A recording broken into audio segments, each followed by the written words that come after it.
Ok, já soltei aqui a gravação. Com você, meu Gente, amigo muito Elcio. obrigado pela presença de todos. Estamos iniciando aqui mais um evento de família, direito de família, com a coordenação do nosso amigo Marcos Zerá. 3 grandes professores convidados, professora Maria, Simone, professor Gustavo.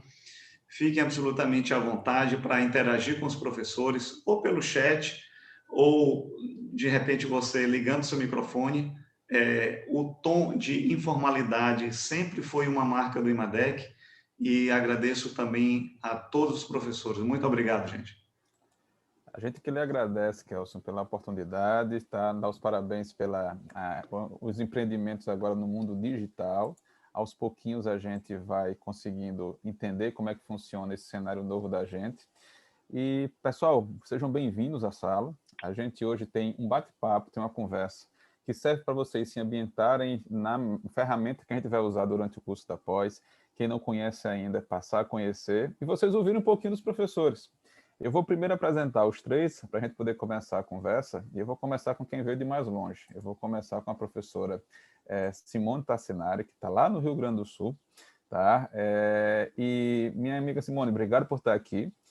E o que tem em comum, eu, Simone, vou trazer aqui Maria Rita e Gustavo, é o seguinte: nós somos, antes de tudo, 4 advogados. E que a gente também precisou se reinventar nesse período de pandemia. Tá? Uns com mais habilidade para mexer com a tecnologia, outros com menos, mas todos com o mesmo problema. Ou sai, ou faz do digital, ou então a gente não consegue atender os clientes. Foi um ano de aprendizado, foi um ano de muitos desafios para todo mundo. Ontem eu completei um ano de isolamento dentro de casa. Eu conto nos dedos as vezes que eu fui no escritório nos últimos 4 meses, tá? Não sei quando é que eu vou voltar a fazer isso regularmente daqui para frente. E para vocês entenderem a dinâmica da gente hoje, o que eu pedi é que cada um dos professores fizesse um recorte de um aspecto de impacto do Instituto de Direito de Família ou Sucessões por conta da pandemia. Eu vou começar essa conversa, vou pedir para Gustavo e Rita ficarem aqui na plateia comigo, vou tirar vocês aqui desse primeiro momento da tela, meus amigos, vou deixar só Simone aqui, e vou pedir para Simone, antes de começar a falar sobre divórcios e separações na pandemia, que Simone começasse falando como é que é advogar em casa com um filho pequeno atendendo o cliente que precisa decidir alguma coisa urgente de família, Simone. E eu fiz a pergunta e larguei a bomba e vou sair aqui, deixar você sozinho aqui, para você dar as boas-vindas ao pessoal e começar já o seu depoimento. Eu perguntei ao professor Marcos se ele queria mesmo que eu respondesse isso, se isso era realmente para eu responder. Eu quero agradecer ao Kelso, agradecer ao Marcos, cumprimentar ao nosso querido Gustavo e a querida Maria Rita, dizer que eu estou muito feliz de estar nesse lugar e que, como é bom a tecnologia, né? Porque eu estou aqui no Rio Grande do Sul e a gente está conversando como se a gente estivesse na sala de casa.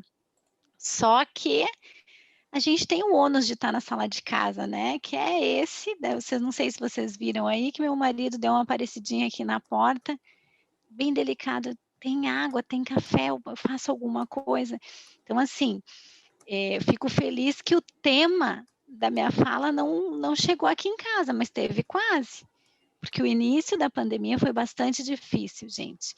Eu tenho um menino de 4 anos e aqui em Porto Alegre, nós estamos vivendo nesse momento o pior momento da pandemia. Então, é como se nós tivéssemos voltado para aquele iniciozinho de março. Não sei se vocês lembram disso, assim. Então, tá bem difícil. E aí, como que é a nossa rotina? Uma loucura, gente. O celular que não para de tocar, a pessoa que está em franco processo de divórcio, o outro que liga e fica 1 hora porque as crianças brigaram com a mãe e agora não querem voltar para casa, e o que que ele faz? E aí você está ali fazendo a comida, falando com o cliente, a gente está, enfim, Marcos, assoviando e chupando o cano. Não sei se vocês falam isso, mas é assim. Essa tem sido a minha rotina. Pior é na hora de sustentar no tribunal, porque a gente só sabe a hora que a gente entra na sala, a gente não sabe a hora que vão chamar a gente para o processo. E aí você fica com aquela tensão ali fixa e está tudo acontecendo aqui ao redor, e você tem que manter, tá, a postura e ficar lá esperando. E o engraçado, Simone, é que para mim os meus clientes não assistiam o julgamento. A gente tinha que telefonar depois para dar notícia. Raramente alguém queria ir para o julgamento. Mas agora está todo mundo em casa, é um link, entende? Não assiste só o cliente, não. Assiste o pai, a mãe, o avô, a avó, o sogro, a sogra. De repente tem uma torcida organizada para assistir o julgamento. Não sei se já aconteceu isso com você por aí. Já, e aconteceu essa semana do desembargador simplesmente esquecer de microfone, aí no meio ele entrou numa ligação, então, fulano, não sei o quê, e a gente sustentando ali, eu naquela situação não sabia se eu parava de falar, eu disse, desembargador, seu microfone está aberto, porque é isso, né, assim como a gente está nessa demanda, todos estamos, né, e a única coisa certa é que o mundo inteiro tá nisso, então assim, é atendendo a pessoa na reunião online aqui, totalmente séria, e o menino aqui do lado, mamãe, mamãe, mamãe, mamãe, mamãe, mamãe. Quicando.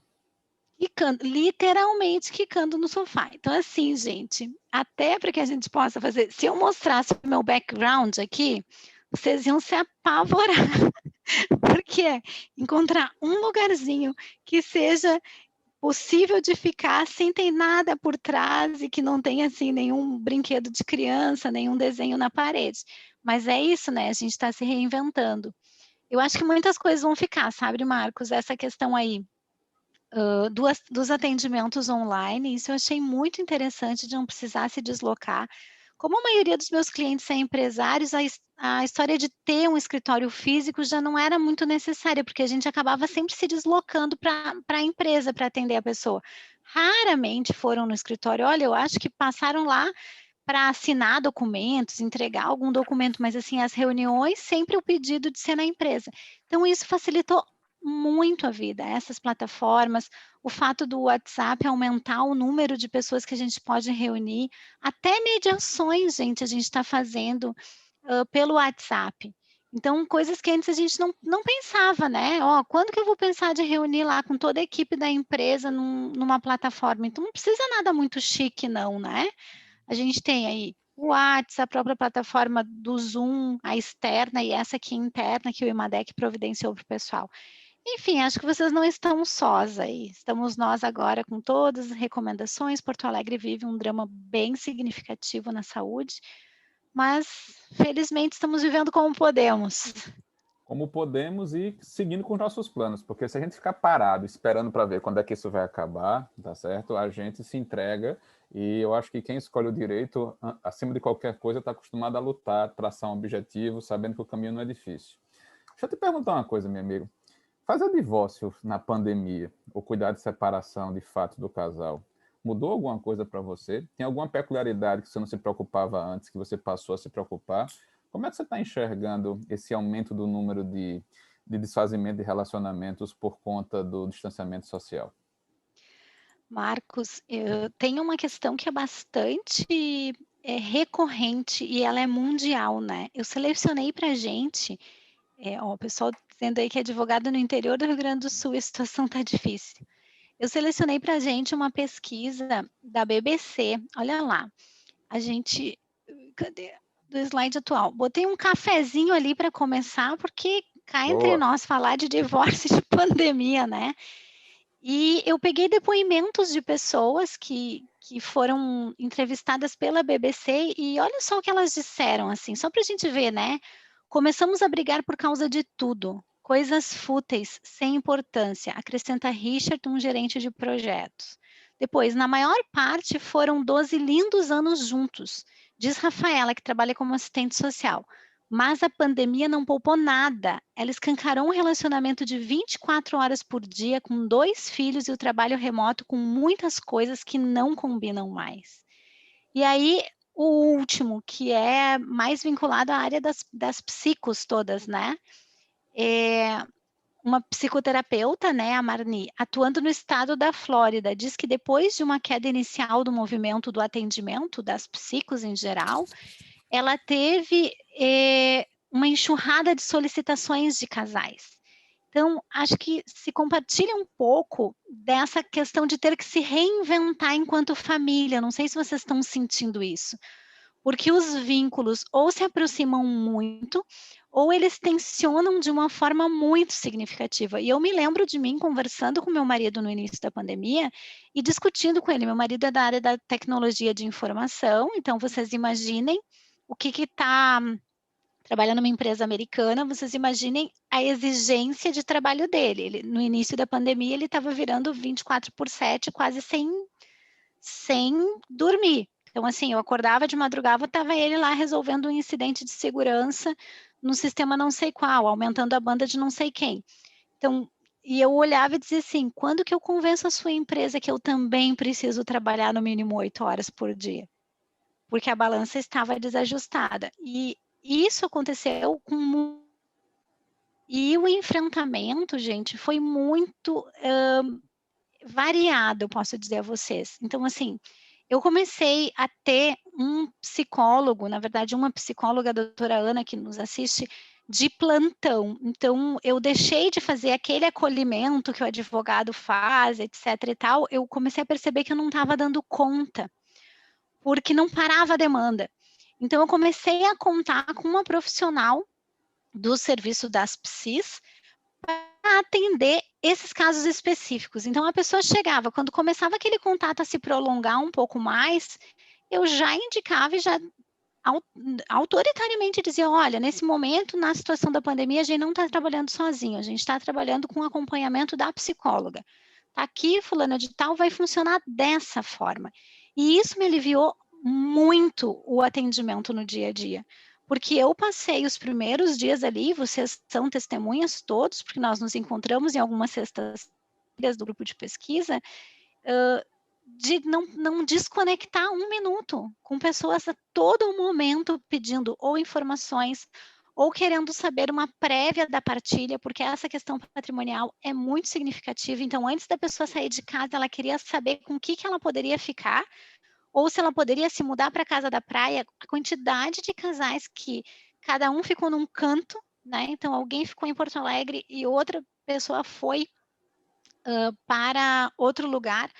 Porque não sei se vocês lembram, mas logo no início a gente não tinha o que fazer, porque os fóruns estavam fechados aqui, pelo menos. Então, as pessoas estavam numa situação de extremo litígio, extrema beligerância, querendo se matar. Desculpa falar dessa forma, mas era bem assim, porque essa convivência intensa é explosiva, né? E a demanda ali do dia a dia com coisas que não estavam acostumadas, sem a ajuda dos nossos serventuários domésticos, né? Que cá entre nós, quem é que não deu muito valor para as pessoas que limpam as suas casas, se é que tem, né? Então, assim, sem ajuda e simplesmente tendo que dar conta. E aí, essa mudança foi muito importante de agregar a psicóloga no atendimento, porque ela fazia parte dos laudos, ela fazia lá de assistente técnica, então ela foi agregada nesse momento do atendimento. E depois, quando nós começamos a poder fazer os divórcios de volta, quando tivemos aqueles ciclos de altos e baixos que pudemos acessar o fórum, né? Aí o pessoal procurou muito rapidamente. E esse é um dado que, inclusive, se multiplica no mundo também. A pesquisa tem lá uma... Deixa eu botar aqui para vocês, ó.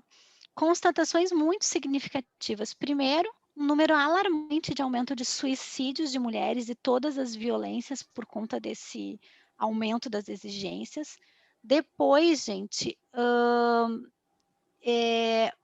outras tantas narrativas dessa mesma forma. E aí, aqui, ó, fases relacionadas a isso. Entre março a maio de 2020, um declínio nos números, porque a gente não podia acessar o foro, né? E depois a gente teve um aumento, um incremento entre maio e junho. E aí a gente teve algumas medidas que foram drásticas e que vão ficar com certeza, que estão relacionadas ao e-notariado e ao provimento 100, que traz inovações, né, que são inovações aí muito significativas. Então, a gente que não podia acessar o tabelionato de notas, agora consegue. E aí, até queria te fazer uma pergunta, Marcos, que o Marcos, em algum momento das nossas reuniões, ele disse assim, Simone, pode ser uma excelente vantagem essa de acessar aí as assinaturas digitais e o e-notariado. Eu queria que você falasse um pouquinho para os alunos sobre isso, porque eu acho que isso é uma grande vantagem que a pandemia trouxe. Eu acho, minha amiga, que primeiro o que aconteceu? As pessoas, quando olhavam para o advogado, a maioria pensava no escritório analógico, tá? Então, atendimento virtual de advogado e atendimento virtual de médico era uma coisa impensável, até a gente não ter alternativa. E aí você faz o atendimento pelo WhatsApp, faz o atendimento aqui pelo Zoom, conversa com a pessoa e você precisa de documentos. Primeiro problema, as pessoas não sabiam nem digitalizar, às vezes, a documentação, ou então iam aprender a procurar um aplicativo no celular para mandar a documentação, vem uma de cada tamanho, vem uma de cada jeito, e a gente vai ter que se virar com aquilo que chegou para a gente. Mas aí, por exemplo, aqui na minha cidade, se a petição for assinada pelas partes, o juiz e pelos seus advogados, o juiz nem marca a audiência. Ele simplesmente vai mandar a vista ao Ministério Público e vai sentenciar um acordo homologatório de divórcio. E como é que eu faço para pegar a assinatura da parte? Naquele começo da pandemia, as pessoas ficavam morrendo de medo, morrendo de receio, tá? De sair, de encontrar com alguém. E aí a gente descobre que é diferente você assinar um pedaço de papel, tirar uma foto e tentar colar aquela assinatura num documento no Word, porque aquilo ali não tem validade de assinatura. A gente também não precisa de uma assinatura com certificado digital. Os advogados precisam para peticionar, mas não necessariamente as partes. Tá? E a gente tem uma série de plataformas que permitem assinaturas digitais, tá? Que com diversos níveis de segurança diferentes. E quando o CNJ traz o provimento 100, a gente descobre que, por exemplo, aqueles casais que não têm filhos incapazes, aqueles casais que conseguem consensuar em relação ao fim do relacionamento, podem fazer isso de casa, no cartório, e que antes de assinar a escritura do cartório, o que o notário vai fazer é um procedimento prévio de identificação, como se você fosse reconhecer uma firma lá no cartório, para permitir que um certificado digital venha para o seu celular e você possa assinar o documento que você precisa, a escritura, pelo celular. Isso vai embora, Simone? Eu acho que não. Eu Vai acho que não. isso vai continuar. Mas o que é que acontece? Os casais mais jovens que eu atendia se interessavam por isso. Mas quando eu pegava um casal de meia idade, o cara olhava para mim atravessado, tá certo? E disse assim: eu prefiro esperar mais 2 meses, quando essas coisas melhorarem, tá? Ou o senhor não me recebe aí na portaria da sua casa, não, para poder passar aí e assinar direitinho. Eu acho que a gente tem vários níveis de admissão da tecnologia e a gente tem que levar isso em consideração. Eu gostei que você falou para mim do seguinte, que começou advogando 24 horas por dia. Eu acho que eu também. O pessoal perdeu a noção. Sábado, domingo, feriado, não faz diferença você estar em casa. Então, vamos ligar para o advogado para saber o que está acontecendo. Tá? E a gente precisa de um pouquinho de disciplina em relação a isso. Acho que segundo problema interessante, a gente precisou estabelecer uma rotina nova. Como é que eu recebo o documento? Como é que eu controlo isso? E a LGPD entrou em vigor no meio dessa confusão todinha. E quando a LGPD entrou em vigor, o que é que acontece? A gente passa a se preocupar também com o tratamento dos dados e com a segurança e com o armazenamento das informações. Então, cuidado quando você recebe informações pelo WhatsApp, por exemplo, e muitas vezes informações sensíveis, extratos bancários, declarações de imposto de renda e por aí vai. Despachar com o juiz, Simone, para pedir uma providência liminar virou um drama para quase todo mundo, tá? Acesso difícil, acesso complicado, tá? E eu queria trazer agora Rita para essa conversa aqui, pelo seguinte, deixa eu só colocar a Rita aqui na tela com a gente. Rita, dentro do modo que Simone está trazendo para a gente aqui, o que eu queria te perguntar como é que foi a tua experiência de acesso para o magistrado. Alguns colegas magistrados, eu dou aula em escola de magistratura, me reportavam o seguinte, olha, é difícil eu ler a pessoa só pela tela. Na mesa de audiência eu sei quem está suando, quem está com a perna tremendo, quem tá olhando o tempo todinho para o outro lado. Se tiver uma pessoa na frente de quem está falando com você, de costa para a câmera, e estiver ameaçando a pessoa, eu não consigo nem ver, porque eu não tenho a certeza de se o ambiente que a pessoa está falando comigo é um ambiente seguro.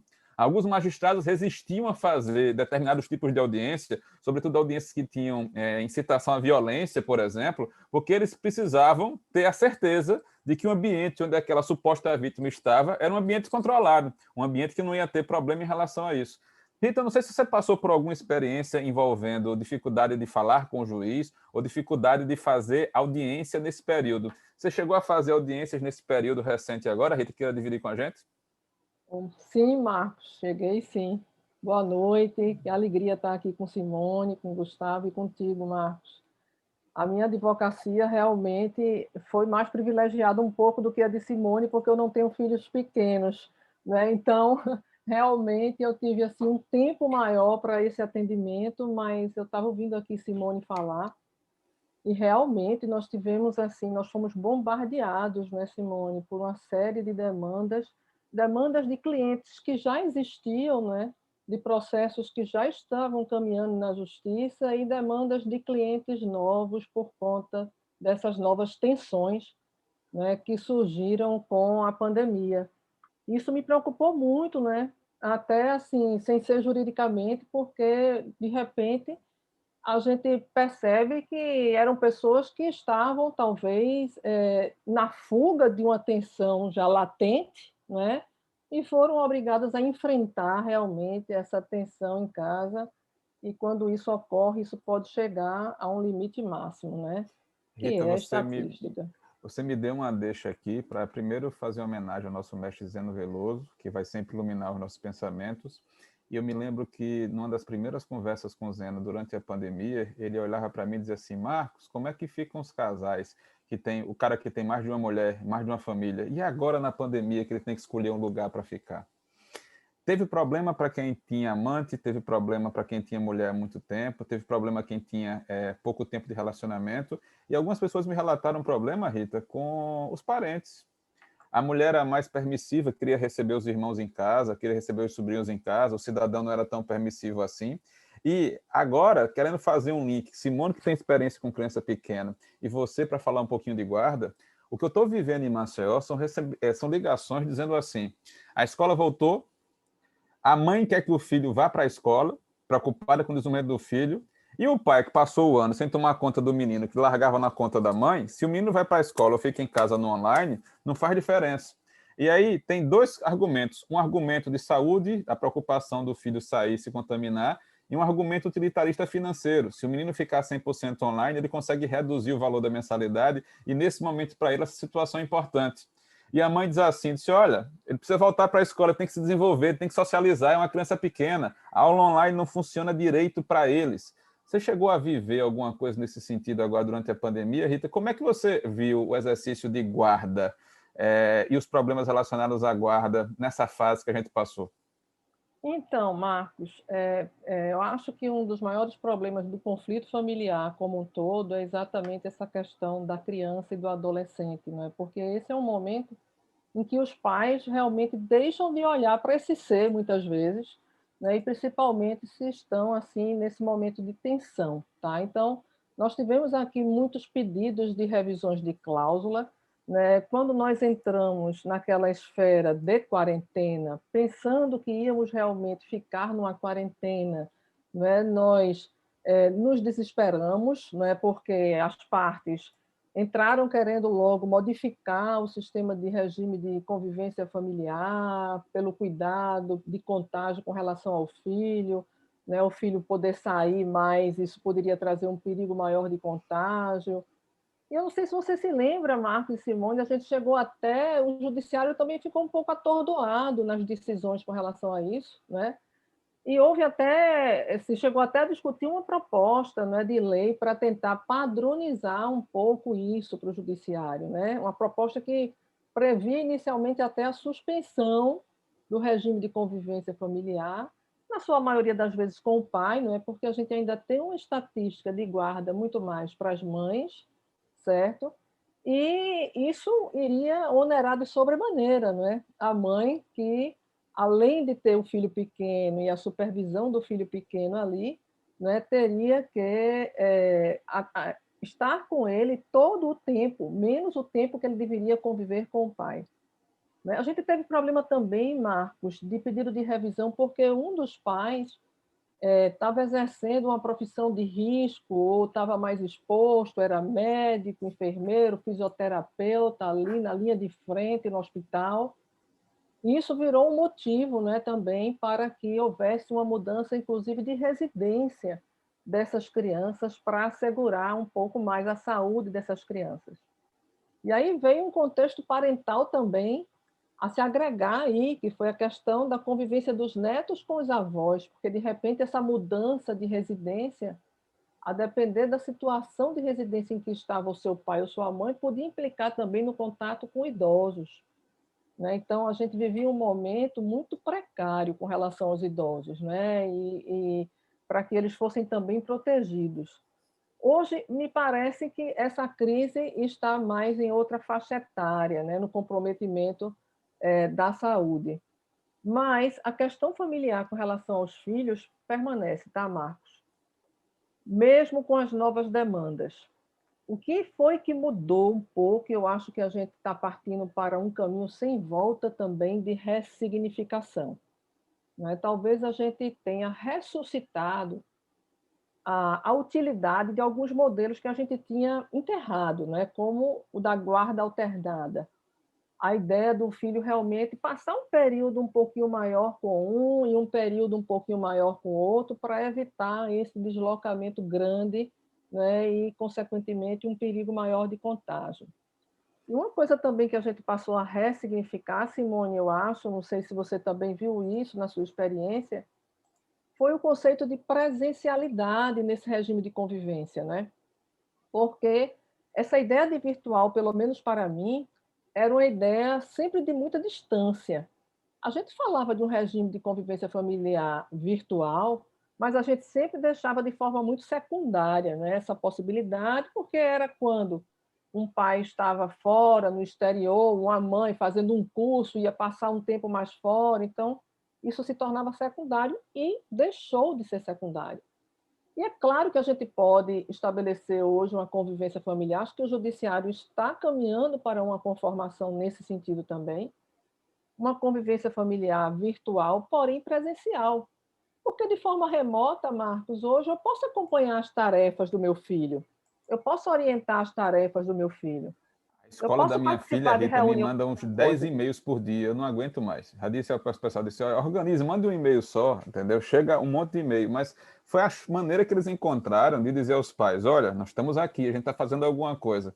Rita, eu adorei a sua fala pelo seguinte, veja só, Simone tem uma menina de 4 anos, eu tenho uma de 14, tá? Você, Gustavo, já tem filhos adultos. E aí, o que é que eu percebo? Primeira dificuldade que eu vi, a desigualdade em alguns relacionamentos exacerbou. Porque como a obrigação de cuidar do filho era da mulher, a mulher, quando mandava o menino para a escola, ela tinha pelo menos o turno da escola para trabalhar, para cuidar da vida dela. Na hora que o menino ficou em casa, ela tem que negociar o que ela vai fazer, porque ou ela trabalha ou ela toma conta do menino. E se a escola fica virtual e é um menino pequeno, quantos minutos teu filho fica na frente da tela, Simone, sem você precisar ficar chamando a atenção dele? Tá? Se ele A tiver. Ludmilla aí falando, homeschooling, eu tenho que parar de trabalhar. É Você passou por verdade. isso, não passou? Meu menino não tá, porque a nossa opção foi por uma escola Waldorf, em função da tecnologia já, né? Então a escola tem algumas outras opções, mas chega aqui em casa um kit com coisas criativas, linha de costura e tudo mais. Mas alguém tem que E fazer aí com ele. alguém precisa fazer com ele. Então, isso que a Rita fala é essencial. E Rita, não sei se você tem pessoas que estão na sobrecarga de ter de viabilizar a convivência virtual do outro. Agora recebi uma cliente, a Sim. menina tem múltiplas deficiências, certo? Ela tem enfermagem 24 horas por dia, havia uma convivência de 3 horas do pai 2 vezes por semana. E aí agora o pai quis fazer a convivência virtual, porque positivou covid numa das técnicas que faz o cuidado. E aí a mãe precisa viabilizar essa convivência. Então, assim, é uma convivência que é virtual e presencial, mas viabilizada por ela me perguntando: "O que que eu faço? Eu vou recorrer disso". Você não pode recorrer disso, porque esse é o acesso que o pai vai ter a É o essa único que ele menina vai ter. Concordo nesse com você. momento. Então, e o que que eu faço nessas 3 horas? Eu, olha, de repente a gente conversa para tentar reduzir um pouco, porque ficar uma menina com múltiplas deficiências ali na frente do computador. Vocês concordam que parece desarrazoado? Que Eu vou pegar de bate-pronto aqui, vou trazer Gustavo para a conversa. Ele deve estar dizendo assim: graças a Deus que meus filhos cresceram. Graças a Deus que eles agora eu não preciso mais me preocupar com isso. Mas aí olha o que Rita falou, Gustavo, os problemas são outros. Aí você pega um jovem adulto de 18, 20, 22 anos, e tenta convencer ele a ficar em casa, tenta convencer ele a interagir com os amigos, depois de 6 meses da mídia dizendo que a doença era mais grave para uma determinada faixa etária e que não era tão grave para outra faixa etária, e a gente acabou criando uma inversão da curva de contágio que está acontecendo. Por vários fatores, a gente não vai discutir saúde aqui. Mas isso na nossa relação de família acaba virando motivo de conflito, porque o que acontece? Já tem mais de 18 anos, não tem que discutir mais guarda, tá? Não tem mais autoridade parental, mas tem dependência econômica. Tá? E aí começa a confusão por conta da dependência econômica. E a gente precisa aprender a equilibrar isso. Tá? Simone, me preocupa também a questão da intimidade do pai e da mãe na convivência, quando a gente precisa, por exemplo, ligar para o telefone da ex, para a ex pegar o telefone dela e entregar para o filho poder conversar com o pai. Mas o que acontece? A ex vai sair da sala e vai deixar o filho ter um momento de conversa com o pai, ou vice-versa, ou ela vai ficar lá sentadinha ouvindo o que está acontecendo? A gente ainda tem um problema, porque se seu equipamento for daqueles que espelha, eu posso, por exemplo, dar o iPad para a criança e ficar assistindo a conversa do meu celular. E aí eu sei exatamente o que ele está dizendo, eu sei exatamente o que ele está conversando.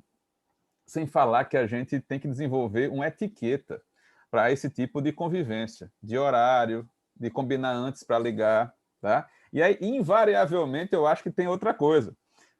A gente cada vez mais utiliza prints de conversa do WhatsApp, tá? E de outros aplicativos como prova nas demandas judiciais. Tá? Então, o que acontece? Não tem mais testemunha em vara de família praticamente. Não precisa, porque ou você vai fazer print da rede social do cidadão para definir o padrão de vida dele, do que ele posta, o que ele ostenta, ou então você vai simplesmente mandar para o juiz os áudios e as conversas de WhatsApp que você teve na hora da briga. Mas o que é pior, nós advogados participamos da briga, porque o cara acabou de mandar um áudio, a mulher não gostou, 30 segundos depois o áudio já está com você. Doutora Maria Rita, doutora Simone, doutor Gustavo, o que é que eu faço? Tá certo? Olha só o que ele mandou para mim. Tá? Então, isso ficou praticamente imediato, tá? Para poder a gente lidar com essa situação. Rita, você está querendo falar? Porque você tocou aí num assunto que eu pensei que nessa produção de prova, porque esse regime de convivência familiar em plataformas também começou a ser gravado, né?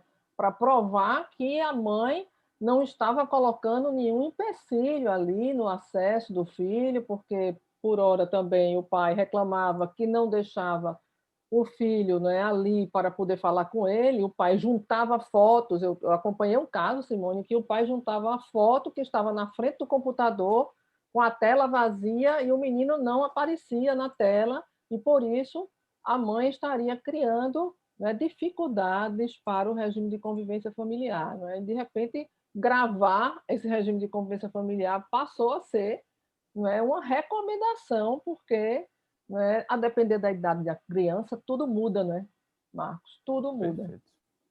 Perfeito. Eu acho que quando a gente começa a enxergar isso, tem um detalhe. Não tem literatura ainda em volume para isso. A gente tem alguns eventos, a gente tem alguns artigos escritos, a gente tem pelo menos 2 ou 3 livros que estão bem festejados tratando os impactos da Covid, mas a gente, se hoje todo mundo tivesse vacinado, a gente ainda ia demorar 2 ou 3 anos no judiciário de primeira instância para dar conta desse volume de demandas desse período de Covid. Tá? E aí a gente ainda tem várias nuances para tratar do assunto. Eu quero voltar para o assunto da família, mas eu queria trazer Gustavo para a conversa, e como a nossa pós é de família e sucessões, a ideia é que a gente tivesse aqui uma voz também tratando do livro das sucessões. Gustavo, a pandemia mudou a maneira de lidar com o direito das sucessões. Como é que você enxergou, ou como é que você está enxergando o comportamento das pessoas nesse último ano que a gente viveu, amigo?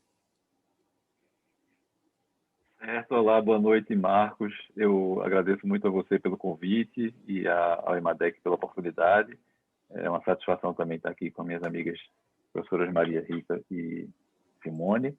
E antes de responder a sua pergunta, eu vou fazer também uma observação com relação você falou aí dos filhos, né? Meus filhos são adultos e de fato eu tive muita sorte, eles não me deram trabalho nesse sentido, são universitários, conscientes das responsabilidades e não tive grandes problemas com eles, mas isso também tem um preço. Eles são jovens e um deles, por exemplo, teve em algum dado momento uma crise de ansiedade, né? Isso tem acontecido muito, mas curiosamente, eu também precisei, né, como muita gente, inclusive pessoas que né, trabalham no dia a dia, aprender a fazer trabalhos domésticos aos quais eu não estava acostumado. Não, eu sabia fazer algumas coisas, mas eu precisei, já que o divórcio chegou para mim há algum tempo, eu estou sozinho no momento, então eu precisei realmente aprender, inclusive a cozinhar e tudo, e como Simone disse, a valorizar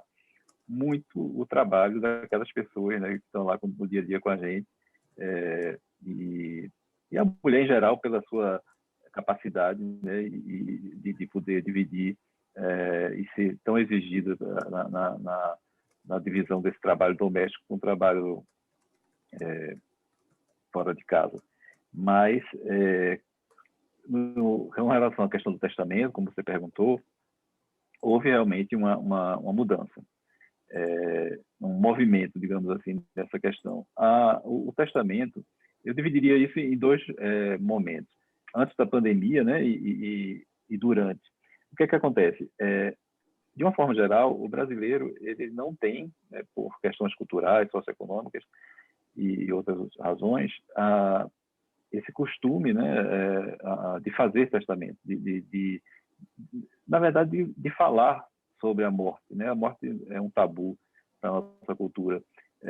Então, as pessoas não costumam pensar na morte e fazer uma previsão daquilo que vai acontecer, né, com os seus bens após a sua morte. Então, isso fez com que, com a pandemia, houvesse um despertar, né,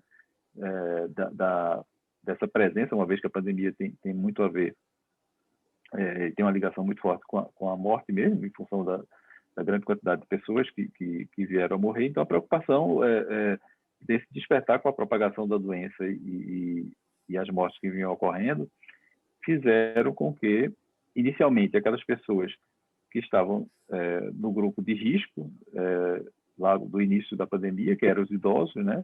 Então, a gente sentiu um movimento mais dessas pessoas em procurar os escritórios e para receber orientações sobre como fazer o seu testamento.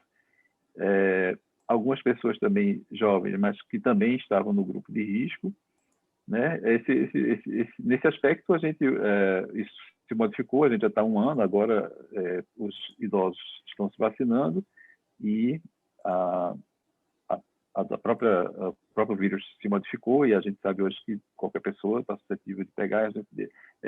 Hoje, eu acredito que vai haver também, em breve, uma procura também por todas as faixas etárias e todos os tipos de pessoas. Mas, voltando à questão do testamento, o brasileiro também não faz por uma questão cultural, não tem esse costume, porque a maioria da população também, né, às vezes, luta e trabalha para ter aquilo que, né, suprir as suas necessidades, não consegue fazer um patrimônio que precisa dividir, e, às vezes, pelo próprio custo das despesas cartorárias e etc. Então, não havia essa procura. Mas o Colégio Notarial do Brasil fez uma pesquisa e mostrou uma estatística relacionada ao primeiro semestre de 2020. Eu não encontrei com relação ao segundo semestre de 2020, mas com relação ao primeiro semestre, que foi justamente aquele semestre do início, né, onde a gente estava se acostumando com essa nova forma de viver. Então, em abril e junho, principalmente, houve um aumento de 134% no número de testamentos registrados em cartório. E, de acordo com a Central Notarial de Serviços Eletrônicos Compartilhados, que é a Sensex, eles justamente eram a maioria das pessoas que faziam eram idosos, ou jovens, ou profissionais de saúde, ou jovens que estavam no grupo de risco. E os 3 estados onde houve maior demanda por testamentos foram o Amazonas, onde o aumento chegou a 1000%, e o Ceará e Roraima. Então, essa busca por essas informações e essa demanda realmente aumentou muito. E aí eu queria aproveitar um parênteses para justamente falar sobre uma questão que também, antes da pandemia, já vinha sendo não só estudada, mas também era uma preocupação que começava a tomar conta do brasileiro, que é a questão do planejamento sucessório, né? Que nossos alunos vão ter a oportunidade de verificar, aprender sobre o tema e com excelentes professores nessa pós-graduação. O planejamento sucessório, o que é que aconteceu? Né? Por razões também socioeconômicas, a questão da modificação dos formatos das famílias, o brasileiro foi descobrindo que ele não precisava ter um grande patrimônio para fazer um testamento. Ele poderia solucionar, ou ao menos planejar para depois da sua morte, algumas questões que poderiam ficar pendentes, causar inconvenientes à família, ou mesmo até, às vezes, conflitos entre seus familiares. Então, percebeu-se no planejamento sucessório uma forma de solucionar essas questões. Então, o sujeito que tinha uma dívida e queria deixar a questão resolvida, solucionada, uma destinação de determinada quantia ou patrimônio, enfim, para solver aquela dívida, ou a situação de alguém que queria dar uma destinação específica a um bem imóvel. Então, ou por questões tributárias também, muitas vezes relacionadas ao regime matrimonial, à transmissão de bens. Tudo isso faz parte desse universo aí do planejamento sucessório. E o testamento, ele de fato, ele não é o único, evidentemente, mas sem dúvida, o instrumento mais utilizado no planejamento sucessório. Então, tudo isso veio contribuir para esse aumento dessa demanda. Estou de acordo, meu amigo. E tem uma coisa que eu acho que, da sua fala, você falou daqui, eu rememorando, acho que Rita e Simone vão concordar comigo, que é o seguinte: a gente, quando pensa no testamento, a gente foca em questões patrimoniais. Mas o que muita gente descobriu é que podia sair de casa para ir fazer uma consulta médica e não voltar. E quando eu digo não voltar, é não voltar mesmo. O próximo passo é o cemitério, infelizmente. E aí as pessoas costumavam dizer assim: olha, testamento é para quando eu estiver velho. Testamento é para quando eu estiver doente. Mas ninguém sai de casa com febre, tossindo, com dificuldade de respirar e acha que não vai voltar para casa. E, de repente, a gente tem que lembrar que, por conta da sistemática da doença, as pessoas ficam internadas isoladas. Normalmente, as pessoas que estão no hospital, elas têm um acompanhante, você não perde contato com o mundo exterior. E muita gente passou a depender da boa vontade de um técnico de enfermagem, de alguém que uma vez por dia, uma vez a cada 2 dias, mandasse notícia para a família. E muitas vezes a notícia era assim: olha, piorou, foi entubado, olha, faleceu. E no intervalo de 4 ou 5 dias, às vezes um pouco mais. Então, as pessoas nem se preparavam para o que estava para acontecer. E aí a gente teve noção muito clara de finitude da vida. E aí eu vi, Gustavo, um grande aumento de pessoas se preocupando com formas de testamento não tão formais, tá? A gente normalmente, quando pensa no testamento, a gente associa a solenidade, a formalidade, a requisitos, e pensando e discutindo a necessidade de a gente atualizar a legislação para que a gente possa ter mais agilidade em relação a isso. Então, está lá aquela pessoa no quarto, está prestes a ser entubada, não pode se despedir da família, e ela grava um vídeo. E ela grava um vídeo e diz assim: olha, aproveitando que eu estou aqui, olha, a casa fica para fulano, tá certo? O meu cachorro fica para Beltrano, olha, o dinheiro no banco deixa com a sua mãe. E a pergunta é: isso vai ter validade? Não da forma que ela está imaginando que vai ter a validade, isso pode ser contestado. Então, acho que o desafio do direito das sucessões até que a gente tenha uma reforma da legislação, como é que a gente vai lidar com a demanda que é super imediata e que a gente não estava acostumado a falar sobre isso? Gustavo falou de testamento, Rita trouxe guarda para a discussão, Simone tratou do divórcio, mas eu queria perguntar uma coisa para vocês. Quando é que a gente vai restabelecer o rito normal de execução de alimentos? Vocês acham que esse ano, sem possibilidade da gente ter a possibilidade de uma medida extrema de prisão do devedor, causou prejuízo e provocando, que eu queria ouvir os 3, meus amigos, ou não fez tanta diferença assim e o futuro do devedor de alimentos vai ser uma tornozeleira em casa? Eu já vou colocar aqui uma pimenta na história.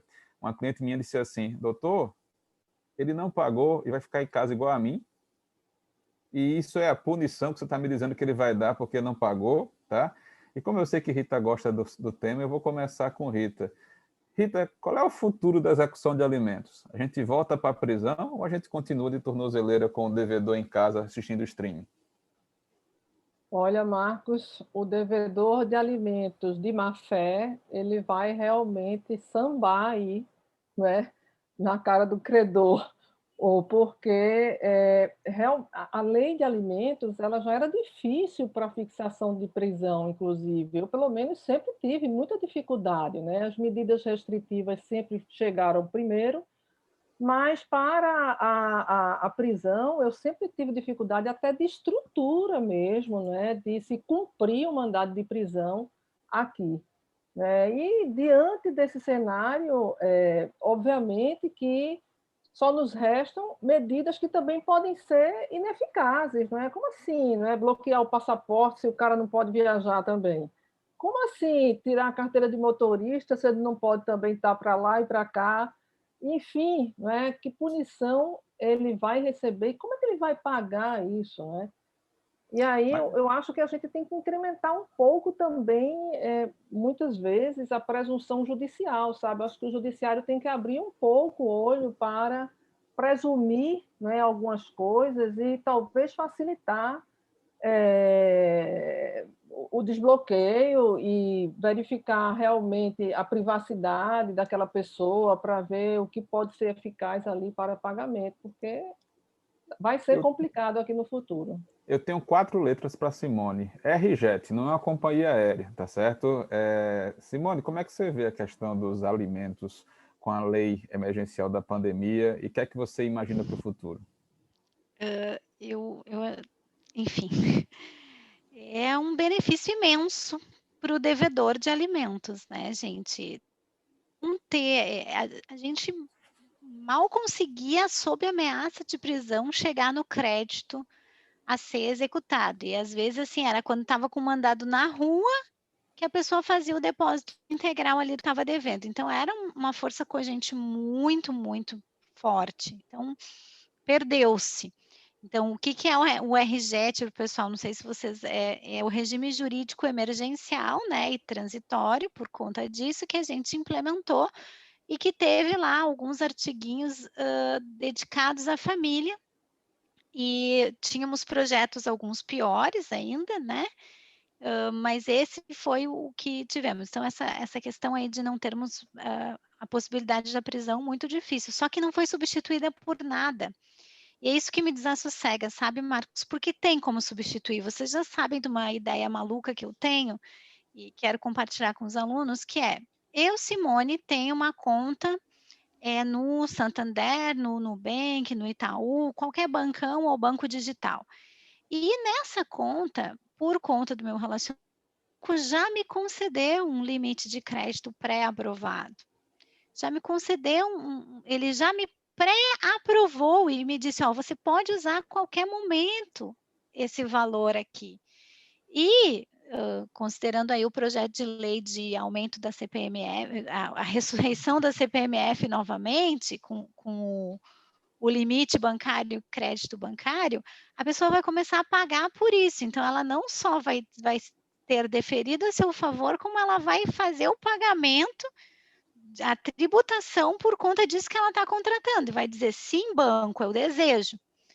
Por conta disso, alunos, é só uma sugestão, só para a gente pensar em outras formas. Será que, assim como uma penhora de créditos, quaisquer que tenham por aí, não é possível de pensar que isso é um crédito desse devedor de alimentos? Por que que o cartão de crédito consegue bloquear o dinheiro do cara antes de chegar no alimentado? E o alimentado não consegue bloquear. Então, por que que o banco consegue pegar esse dinheiro antes do alimentado? Por que que não é o contrário? Por que que eu não tenho o direito de invadir o cheque especial enquanto alimentado, que tem crédito privilegiado, e aí o banco vai ficar com o que resta? Vocês entendem? Está na hora, parece, de repensar isso e privilegiar o crédito de fato, porque se esse crédito não é alimentado... Gente, eu tenho um processo que levou 8 meses. 8 meses, gente, para deferir os alimentos provisórios. O que se faz em 8 meses? se pede comida para os amigos, porque foi assim que essa pessoa sobreviveu. Mas vocês entendem? É só uma ideia, eu acho que tem outras tantas. Todas as medidas agora a gente teve aí, tá no Supremo a discussão sobre as medidas atípicas, né, gente? Bloquear a carteira de motorista é muito mais eficiente para quem dirige do que: "Ah, mas na pandemia não está dirigindo". Aham, no supermercado vai, né? Pra praia lá, para passar não sei quanto tempo, não sei aonde, porque vai fugir de estar sempre no mesmo lugar, também vai. Então, assim, eu acho que a gente tem que pensar em coisas mais criativas. Eu não sei o que os colegas acham, acho que é uma ideia louca, mas, sabe, por que que o banco recebe antes? Por que que no superendividamento, a pessoa que está superendividada, por que que o credor alimentar, ele está lá depois dos bancos? Sempre penso isso, enfim, devolvo. Eu acho o seguinte, eu quero saber a opinião de Gustavo e eu vou colocar duas vertentes do problema. Eu comecei com a vertente que eu acho que é mais evidente. As pessoas não pagam a pensão e Rita foi muito feliz quando disse assim, o devedor de má fé. E aí a gente, basicamente, não tem como garantir uma coerção que justificasse o pagamento. Mas aí eu vou trazer para o Gustavo também o outro lado da moeda agora. São as pessoas que ficaram sem trabalhar. Ontem eu vi uma foto de um pipoqueiro que trabalhava na orla da praia, e a orla está fechada no final de semana por determinação do Estado. E o cidadão diz assim, eu vou vender a minha pipoca onde? Eu farei o quê? Nem todo mundo consegue se incluir e fazer vendas por delivery. E tem aquelas vendas da porta da escola, da porta do cinema, da porta do teatro, que se esses lugares não funcionam, essa demanda passa a não existir. E a pessoa vivia só daquilo.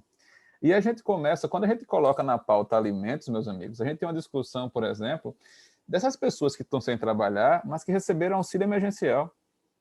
E o auxílio emergencial é só para o titular do auxílio comer, e os dependentes dele, a quem devia pagar pensão e não estava pagando, também não tem direito a uma parcela desse auxílio, para poderes igualmente conseguirem passar por essa situação no momento. E eu estou aqui aproveitando a chance aqui, o Agenor está escrevendo aqui, e tem vários comentários aqui, super legais aqui no chat. A Maria Alice dizendo, o devedor de alimentos está numa boa, tá? O Luciano comentando que pensou que a realidade era só da Paraíba, não é, Luciano, isso é uma realidade nacional, tá certo? Eu vi aqui Jussara falando de bloquear a linha do telefone celular, tá certo? Por exemplo, como uma situação possível.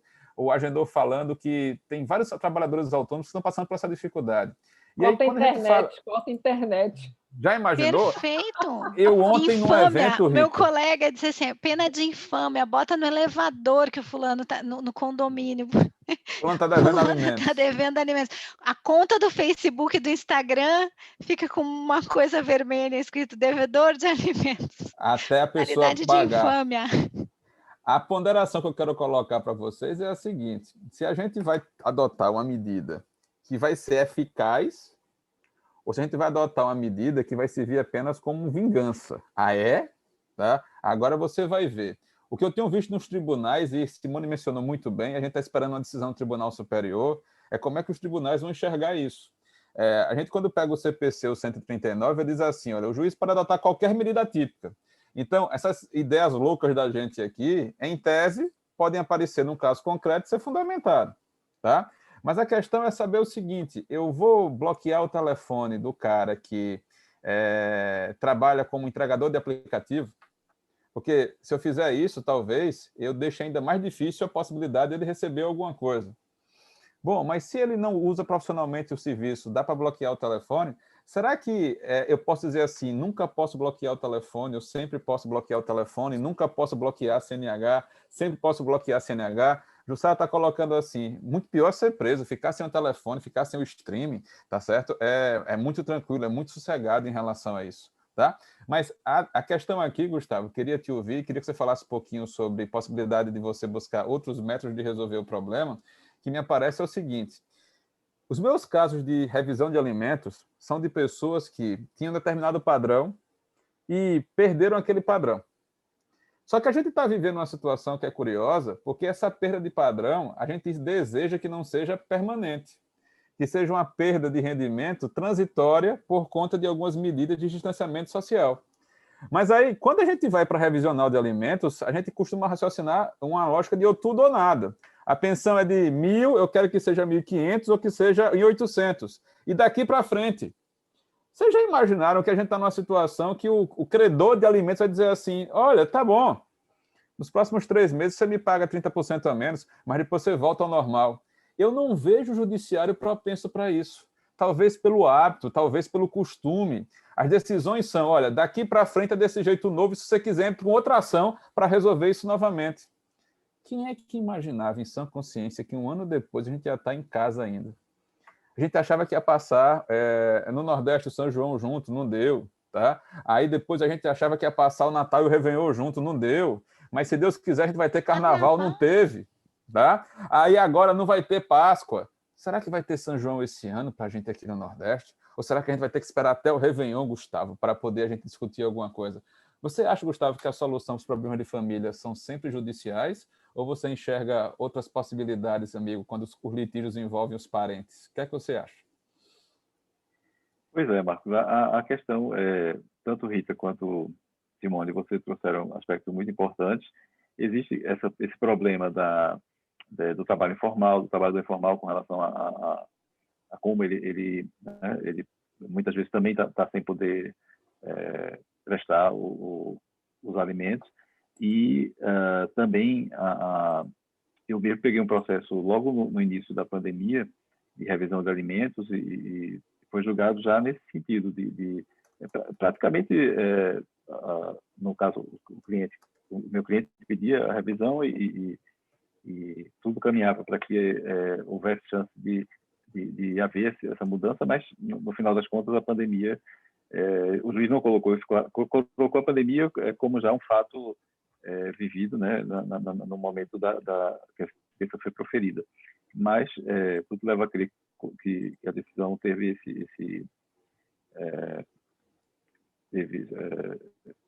enfim, a própria pandemia como uma das razões de decidir. Mas eu acho que ao contrário do que a gente pensa com relação a alimentos, e eu pude presenciar isso, eu acho que a mediação, eu acho que ao contrário dos métodos judiciais, a gente deve buscar sempre, e principalmente nos processos relacionados ao direito de família, sucessões também.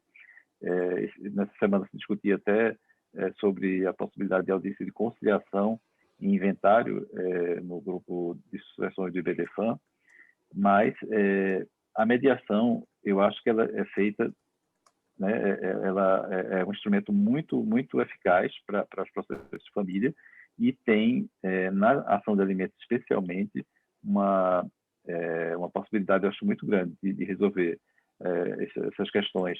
Quando eu fiz meu mestrado, foi sobre esse tema, eu cheguei a assistir algumas sessões no núcleo de assistência judiciária aqui de Recife, da prefeitura, e pude acompanhar. O índice de êxito era de 80% na época. Então, principalmente nas famílias mais pobres. Enfim, eu acho que a questão é sempre o diálogo, né? A mediação ela consegue restabelecer esse diálogo. A gente sabe que tem má fé, como Maria Rita colocou, e a gente sabe que são necessárias medidas também mais rígidas, como o Simone também, a sugestão dela também é muito boa, mas eu acho que o caminho da mediação também poderia ajudar bastante. Eu concordo com você e eu acho que pelos movimentos de cabeça nossas amigas concordam. Eu não disse a vocês que o tempo ia voar, a gente está aqui há 1h10 conversando, tá? E eu sei que a gente podia ficar aqui, mas pelo menos 2 horas. Se a gente fosse pedir para as pessoas se manifestarem aqui, eu tenho certeza que todo mundo tem uma história da pandemia para contar. Mas eu acho que o objetivo era, primeiro, a gente mostrar que está todo mundo no mesmo barco. A gente mostrar que nós temos desafios. Para quem acha que o direito de família não muda, que o direito de associações não muda, toda vez que a sociedade muda, toda vez que a sociedade passa por desafios, a gente também vai precisar ajustar as regras que são... A gente tem regras para o momento de normalidade e estão sendo utilizadas para o momento de excepcionalidade, e nem sempre isso funciona bem ou funciona como deveria. Eu vou pedir para cada um dos meus colegas aqui se despedir de vocês, tá? Deixar um recado. O tema é família e pandemia, vocês fiquem à vontade, tá? Vocês já conheceram aí parte do nosso corpo docente. vocês vão ter chance de conversar com o Gustavo, com Rita, com Simone durante uma noite inteira na pós, em alguns momentos mais de uma noite, para poder a gente trabalhar temas específicos, para a gente poder trabalhar casos concretos, para poder a gente comentar decisões judiciais, para que a turma possa debater alguns temas. Eu queria agradecer muitíssimo a vocês três, tá certo? O IMADEC aqui, eu sei que eu falo pelo Kelson, está feliz em poder contar com a participação de vocês habilitando o Instituto, e eu vou fazer na ordem inversa, só para deixar Simone por último aqui. Simone abriu e vai fechar. Vou começar por Gustavo. Gustavo, quais são suas palavras finais aqui para o pessoal que nos assistiu e que vai assistir essa gravação depois? Pois é, eu quero agradecer mais uma vez a oportunidade e dizer aos nossos alunos que a gente, hoje, inclusive, é um dia simbólico, né, para essa pandemia. A gente chega à marca de 300 mil pessoas, né, mortas, um dia muito triste, mas isso vai passar, né? A gente sabe que mais cedo ou mais tarde a gente vai conseguir passar essa tempestade. E aí, eu acho que eles estão fazendo a coisa certa ao escolher uma pós-graduação, um aperfeiçoamento profissional e também acadêmico, justamente porque, ao final disso tudo, vai estar na mão deles, o futuro vai estar na mão deles. Então, as soluções para os problemas jurídicos que vão ser enfrentados depois dessa tempestade, tudo vai ser uma excelente oportunidade para eles esse momento aí de aperfeiçoamento. Eu quero agradecer e também saudar novamente as minhas colegas e dar uma boa noite a todos e esperar que a gente se encontre em breve. Com certeza. Eu vou sair, viu, Simone, por uma questão de família. Eu vou sair do Gustavo para a prima Maria Rita. Professora Maria Rita, suas considerações. Marcos, eu queria agradecer também ao Instituto IMADEC, na pessoa de Kelson, que está aqui, e agradecer a você também, Marcos, a confiança, né, e esse convite, e aos meus colegas, que a gente sempre aprende aqui, né, também com eles, a gente troca experiências, e isso é muito importante. Nós estamos em estados distintos, talvez com experiências distintas de demandas, e talvez com acessos distintos ao judiciário, primeiro grau e segundo grau, e eu acho que o caminho é esse mesmo, é um caminho de você ver a teoria e ver também a prática e poder experienciar também na sua atividade isso, né? Eu acho que o curso é um curso que se propõe a completar realmente o profissional na área jurídica. Eu fico muito feliz de estar participando aqui e eu espero poder trazer também muitas experiências para poder trocar aqui, Marcos. Deixando um beijo aí para vocês. Com certeza, Rita. E Simone, você começou, você termina.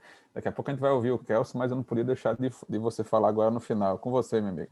Que honra, gente, começar e terminar. Eu agradeço a companhia, digo que a Rita tem razão, a gente sempre aprende, gosto muito de trocar com vocês, é uma honra.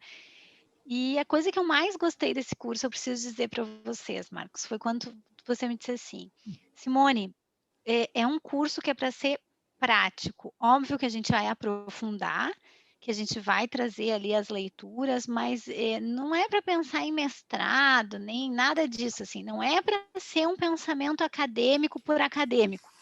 É para a gente olhar para a vida real e para soluções da vida real. Então, foi a coisa que eu mais gostei da proposta. E nisso eu parabenizo o Instituto, porque eu acho que a grande frustração das pessoas que procuram uma pós-graduação é essa, né? A gente procura pensando que vai ter o acesso ali a informações que são da vida real e da prática e chega lá e fica discutindo o sexo dos anjos. Então, embora a gente esteja todo mundo aí na dificuldade, acho que a gente pode pensar em novas coisas e são os advogados que levam as teses, né, gente? O Marcos falou ali da dependência econômica, a pessoa maior de idade, mas dependente economicamente. Fiquei pensando sobre isso, será que não tem que ter um tratamento jurídico diferente? Será que a gente não tem que criar aí um estatuto jurídico diferenciado para a pessoa que é capaz, maior de idade, mas, então, assim, desafio os alunos a pensarem em novos temas da vida real, né? E é o que eu mais gostei do curso, porque se é para dar aula de sexo dos anjos, aí não tem por que ficar 2 horas, né? Ou 3. O Kelson não vai deixar, não, porque a proposta não é essa, tá? Gustavo, Rita, Simone, muito obrigado. Kelson, missão cumprida, palavra devolvida para você. Semana que vem a gente tem a primeira aula da pós, eu vou estar com vocês para a gente ter uma ideia geral do curso, a gente conversar sobre o momento atual. Mas por hoje, você encerra, meu amigo. Meu amigo, muito obrigado por ter convidado aí Gustavo, Maria, Simone. Professoras, professor, muito obrigado, de verdade. E fico muito feliz com essa observação de Simone e quero falar aqui para os professores e para a turma toda. Desde o presencial, quando a gente convidava os professores, eu sempre pedia uma coisa, quando o professor não estava ali habituado no convívio comigo, com a gente, gente, não vamos fazer uma revisão da graduação. Nossa pós vai ser algo prático. Eu quero que o aluno termine a aula e que ele pense assim, porra, caramba, foi tanta coisa que eu não sei nem por onde começar a lembrar do que eu posso usar na minha vida profissional. Ele ficar perdido de não saber como usar. Não é ficar perdido com uma enxurrada de informação, não. É porque foi tão bom, mas na hora que ele pegar as anotações dele, na hora que ele pegar, assistir aqui a aula... Gente, vocês que estão na dúvida aí de fazer a pós, as aulas ficam gravadas, são ao vivo, mas ficam gravadas durante 30 dias para você assistir quantas vezes você quiser. Eu não coloquei limite, igual alguns cursos colocam, né? 2 vezes, 3 vezes, mas você vai assistir quantas vezes você quiser no intervalo de 30 dias. Então, o meu WhatsApp, Marcos, está à disposição de qualquer aluno. Eu vou colocar aqui, ó, vou digitar, vocês podem me chamar. Kelson, qual é o link que eu faço? Peraí, 81637299. Qual é o link que eu faço a minha matrícula? Como é que funciona? Quais são os temas? Quais são os dias? Eu te respondo tudo no WhatsApp. Obrigado, gente. Boa noite, viu? Obrigado pela presença de todos. Bom descanso para todo mundo, pessoal. Tchau.